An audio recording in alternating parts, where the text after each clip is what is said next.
Adamale, Farsinu Gado, Nubambula, Inkamnu Mado, Nangalan Jeno, Namni Osonge, Palanargatuna, Nivalombe, Nanyartule, Naugonka, Nuga Era, Altona Dorka,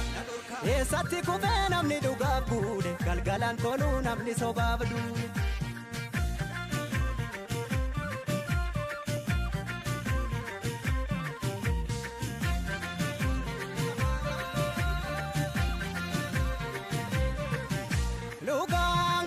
Tirati akargende tu garada filati gafa olbatu tullu damulati gowano senkara chufa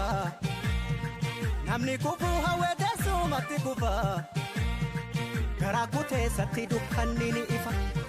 obsufi doksu kodabu masete obsufi doksu kodabu masete ni bekti garan kosa kana gote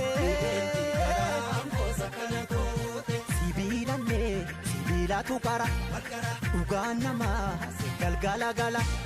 hada bacabsa inni karabeku hakatingafu namni hakibeku sanganusna iyite kaje ekaribna adatti dawe enyutuna bubutare nyara kesimulatu beki garandira gafa dira lupuna dabartu esa bashi silas duana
Wanjo